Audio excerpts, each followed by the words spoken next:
Hi all, welcome to lovable psycho. എൻ്റെ പേര് റിഷ്. ഇന്ന് നമ്മൾ ഡിസ്കസ് ചെയ്യാൻ പോകുന്ന ടോപ്പിക്കിന് മുന്നേ എൻ്റെ സൂപ്പർ ഫ്രണ്ട്ലി ഡിസ്ക്ലെയിമർ പറയാം. എൻ്റെ ഡിസ്ക്ലെയിമർ ഇച്ചിരി ലെങ്തിയാണ്, so feel free to skip it and jump to the main topic if you want to. എൻ്റെ വീഡിയോസ് എല്ലാം ഷോർട്ട് ഫ്രാഗ്മെൻറ്റ്സ് ആണ്, because I strongly believe it's better to cement one idea at a time than talk about too many things. ഞാനൊരു professional യൂട്യൂബറോ ഇൻഫ്ലുവൻസറോ ഒന്നുമല്ല, അല്ല monetisation, like, സബ്സ്ക്രിപ്ഷന് വേണ്ടി അല്ല ഈ videos ചെയ്യുന്നത്. എൻ്റെ ജോബ് സെർച്ച് എക്സ്പീരിയൻസും ഇൻസൈറ്റ്സും ലേണിംഗ്സും ഒക്കെ ആർക്കെങ്കിലും ഹെൽപ്ഫുൾ ആകും എന്നുള്ള കോൺഫിഡൻസിലാണ് ഇനീഷ്യേറ്റീവ്. എല്ലാവരുടെയും ജോബ് സെർച്ച് ജേർണീസ് ഡിഫറെൻ്റ് ആണെന്ന് എനിക്കറിയാം. So take what helps you and ignore what doesn't and always follow what suits your path. ഒട്ടും പ്ലാൻഡ് ആയിട്ടും പ്രിപ്പയർഡ് ആയിട്ടും ചെയ്യുന്ന വീഡിയോസ് അല്ല ഇത്. അതുകൊണ്ട് തന്നെ ഇതിൽ ചെറിയ മിസ്റ്റേക്സ് ഒക്കെ ഉണ്ടാവും, അത് നിങ്ങൾ ക്ഷമിക്കുക. പിന്നെ ആർക്കെങ്കിലും എന്തെങ്കിലും എന്നോട് ചോദിക്കാനുണ്ടെങ്കിൽ ഞാൻ എൻ്റെ ഇമെയിൽ ഇവിടെ പ്രൊവൈഡ് ചെയ്യുന്നുണ്ട്. I am always happy to help when I have a moment. So my email I D is write2rish.nz@gmail.com. So നമുക്ക് ഇന്നത്തെ ടോപ്പിക്കിലേക്ക് പോകാം. Let's go.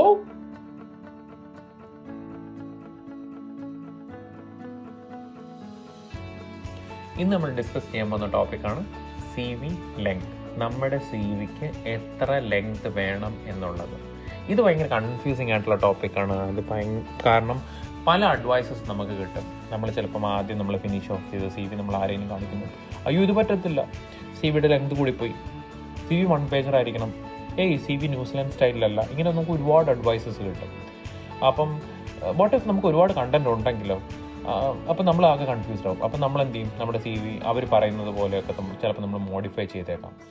ചില ആൾക്കാർ വന്ന് നമ്മുടെ അടുത്ത് പറഞ്ഞു തരും, അയ്യോ നമ്മളുടെ CV പ്രൊഫഷണൽ ആണെന്നുണ്ടെങ്കിൽ 2 പേജറേ പാടുള്ളൂ, അതല്ല എന്നുണ്ടെങ്കിൽ ഓൺലി 1 പേജർ CV പാടുള്ളൂ, 1 പേജ് കൂടി കഴിഞ്ഞാൽ റിക്രൂട്ടേഴ്സ് വിളിക്കത്തില്ല. ഇതൊന്നും ആക്ച്വലി ട്രൂ അല്ല. Don't really believe in this.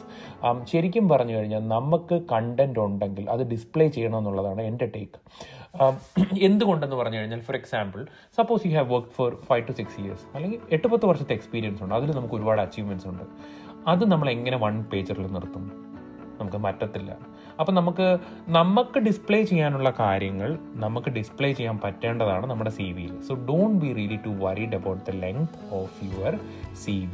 ഇപ്പം നമുക്ക് കണ്ടന്റ് ഉണ്ട്, നമുക്ക് കണ്ടന്റ് ഓർഗനൈസ് ചെയ്യാൻ അറിയാം, നമുക്ക് നല്ല ഫ്ലോയിൽ നമ്മുടെ CV ക്രിയേറ്റ് ചെയ്യാൻ പറ്റിയെന്നുണ്ടെങ്കിൽ you start believing in it. So don't really too much worry about the length of your CV. ഇപ്പോൾ ഫോർ എക്സാമ്പിൾ എൻ്റെ ഫസ്റ്റ് ജോബ് കിട്ടിയ CV, it took me 1 year to create it. 1 വർഷം എടുത്ത CV create ചെയ്യാൻ. It was around 4 to 5 pages. എനിക്ക് 4 to 5 pages ഉണ്ടായിരുന്നു, because I had അത്ര experience എനിക്കുണ്ടായിരുന്നു. അപ്പോൾ ഈ എക്സ്പീരിയൻസസ് എല്ലാം അതിൻ്റെ അച്ചീവ്മെൻറ്റ്സും അതിൻ്റെ റോൾസ് ആൻഡ് റെസ്പോൺസിബിലിറ്റീസും എല്ലാ കാര്യങ്ങളും വെച്ച് വന്നപ്പോഴത്തേനും എൻ്റെ CV വലുതായി. മാത്രമല്ല കീവേഡ്സ് മാച്ചിങ്ങും എനിക്ക് നോക്കണമായിരുന്നു. അപ്പം അങ്ങനെ ഒരുപാട് പാരാമീറ്റേഴ്സൊക്കെ വെച്ച് നോക്കി നല്ല ഫ്ലോയിൽ ഞാൻ എൻ്റെ ഫൈനൽ CV പ്രിപ്പയർ ചെയ്ത് വന്നപ്പോഴത്തേക്കും ഇറ്റ് വാസ് 4 pages. പല ആൾക്കാരും എനിക്ക് വന്ന് അഡ്വൈസ് വന്നു, എടാ നിൻ്റെ CV വലുതാണ്, അത് ശരിയാവത്തില്ല, നീ CV ചെറുതാക്കണം, അത് ന്യൂസിലാൻഡ് സ്റ്റൈലല്ല. ഞാൻ അവരാരും പറയുന്നത് കേൾക്കാൻ പോയില്ല. I started believing in my CV because ഞാൻ ഒരുപാട് സമയമെടുത്ത് ഞാൻ ഒരുപാട് റിവ്യൂ ഒക്കെ ചെയ്യിപ്പിച്ച് ഞാൻ പല ആൾക്കാരോടും ചോദിച്ച് എൻ്റെ കണ്ടന്റ് എല്ലാം നല്ലപോലെ ഓർഗനൈസ് ചെയ്ത് ക്രിയേറ്റ് ചെയ്ത CV ആണ്. So I started believing in it.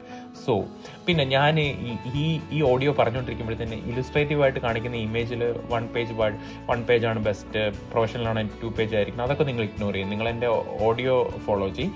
ഞാൻ ജനറലി പറയുന്ന ഇതാണ്, നമ്മുടെ CVയിൽ നമുക്ക് ബിലീഫ് ഉണ്ടെങ്കിൽ, നമ്മുടെ CVയിലെ കണ്ടന്റിൽ നമുക്ക് ബിലീഫ് ഉണ്ടെങ്കിൽ, നമുക്ക് ഒരുപാട് കണ്ടന്റ് ഉണ്ടെങ്കിൽ, അത് നമുക്ക് നല്ലപോലെ ഓർഗനൈസ് ചെയ്യാൻ അറിയാമെങ്കിൽ, don't really worry too much about the length of your CV. ആദ്യം നമ്മൾ നമ്മുടെ കണ്ടന്റ് എല്ലാം നല്ലപോലെ ഓർഗനൈസ് ചെയ്ത് നമ്മുടെ CV പ്രിപ്പയർ ചെയ്യും. അത് കഴിഞ്ഞിട്ട് നമുക്കത് റിവ്യൂ ചെയ്തതിന് ഫ്ലോ ഉണ്ടോ എന്ന് നോക്കാം. ആൾക്കാർക്ക് റീഡ് ചെയ്യുമ്പോഴത്തേന് ആൾക്കാരുടെ അഭിപ്രായമൊക്കെ ചോദിച്ച് നോക്കാം. Like give it to CV reviewers, give it to your friends. അവർക്കൊക്കെ നല്ല അഭിപ്രായമാണെന്നുണ്ടെങ്കിൽ don't be too worried about the length of your CV. നമ്മൾ വെച്ചിരിക്കുന്ന കണ്ടന്റിലുള്ള ബിലീഫാണ് ഇതിൽ ഇമ്പോർട്ടൻ്റ് എന്നുള്ളതാണ് എൻ്റെ അഡ്വൈസ്. സോ ഇത് നിങ്ങൾക്ക് മനസ്സിലായെന്ന് വിചാരിക്കുന്നു. Thank you. Hope this helps. By.